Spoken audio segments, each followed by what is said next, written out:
Salut à tous, je vais vous faire entendre des extraits d'un document que je considère pour ma part comme exceptionnel. Il s'agit de l'interview d'un journaliste d'investigation, Harry Vox, réalisé en 2014. Alors, une petite remarque, il était très important par rapport aux propos tenus dans cet entretien de vérifier que cette vidéo n'a pas été réalisée récemment. Donc pour vous, je suis allé vérifier et on trouve par exemple sur YouTube l'intégralité de cette interview postée en 2014. Je vous ai mis le lien dans la description. Dans cet entretien, il parle d'un document qui a été édité en 2010 par la fondation Rockefeller et qui a été effectivement authentifié par France Info. La fondation américaine Rockefeller aurait publié un rapport en 2010 qui, selon certains internautes, prévoit comment une pandémie peut être utilisée comme excuse pour établir un pouvoir autoritaire mondial. Première chose, il existe bel et bien ce rapport, la fondation Rockefeller nous l'a confirmé. En 2010, elle publie avec un partenaire Scénario pour le futur de la technologie et du développement international. La fondation Rockefeller avait imaginé une pandémie avec un virus plus mortel que le Covid-19. Et c'est aussi vrai qu'elle prévoyait la possibilité d'une réponse autoritaire des gouvernements. The ruling establishment has a lot of, they will stop at nothing to complete their toolkit of control, right? So one of the things that has been missing from the toolkit of total control has been quarantines and curfews, right? So now, welcome to the new world in America. If the ruling class ever saw wide-scale civil unrest, you'd see an Ebola outbreak in America right away. Okay, so this is, what you see is that Ebola is another tool in the toolbox of the ruling class repression. control. Yeah. The point is to get hundreds of thousands of people infected with it and create the next phase of control.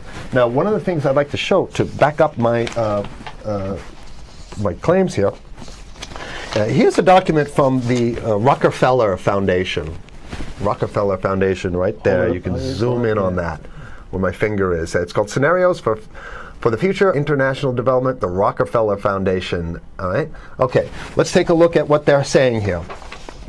This is something like a 50, 60-page document. I'd like you to go to page 18, if you can look at this up on the internet, but I'll read it off to you. It's called Lockstep. Lockstep.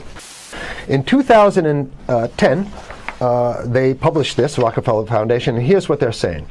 They're saying that they call it a scenario. These are scenario narratives, and they speak about it in the past tense. So they put out this scenario, Lockstep. A world of tighter, top-down government control and more authoritarian leadership with limited innovation and growing citizen pushback.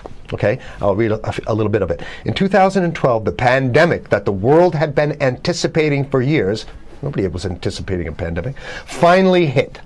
Unlike 2009's H1N1, this new influenza strain originating from wild geese, they use some scenario, but this is Ebola they're talking about. Ahead. Even the most pandemic-prepared nations were quickly overwhelmed when the virus streaked around the world, infecting nearly 20% of the global population and killing 8 million in just 7 months. Okay, the pandemic also had a deadly effect on economics. International mobility of both people and goods screeched to a halt. Which is what they want. They want a completely isolated world, right?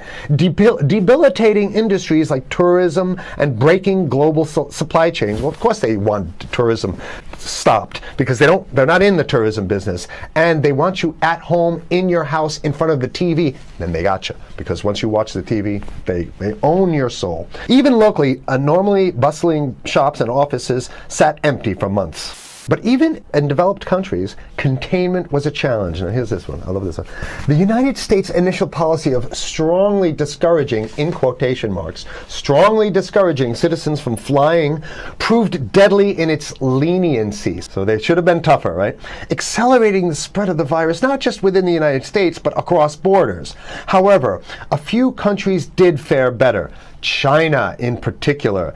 The Chinese government's quick imposition and enforcement of mandatory quarantine for all citizens, as well as its instant and near hermetic sealing off of all borders, saved millions of lives, stopping the spread of virus far earlier than in other countries. So the message is here is we have to look towards the Chinese, the oppressive totalitarian. Chinese regime as an example of what we need to be doing here. And of course, the ruling class here loves the Chinese regime because they have demonstrated to the ruling class the most efficient form of capitalism, which is authoritarian capitalism.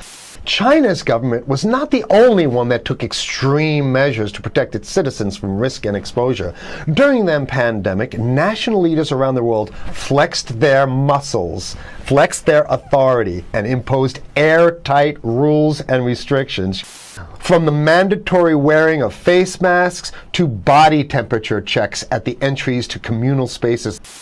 And even supermarkets, they want body checks at supermarkets, okay? So basically what they're saying is they're building a system where every move you make, you gotta go through them. Even after the pandemic faded, this more authoritarian control and oversight of citizens and their activities stuck and even intensified. In order to protect themselves from the spread of increasingly global problems, from pandemics and national terrorism to environmental crisis and rising poverty, leaders around the world took a firmer grip on power. At first, the notion of a more controlled world gained wide acceptance and approval. Citizens willingly gave up some of their sovereignty and their privacy to more paternalistic states in exchange for greater safety and stability. They want to get more control, more and it's going to be curfews and quarantines.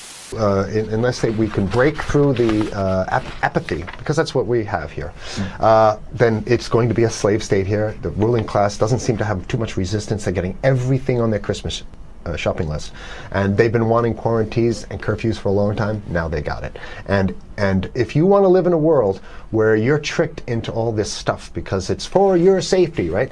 And if you want to have a probe and make sure you got to check your pockets, make sure you don't have anything incriminating on you before you go out, and when you step out of your house, you want some police there to monitor and see what you're doing. If that's the world you want to live in, be apathetic, don't do anything. You're going to get that world very soon. It's coming your way, definitely.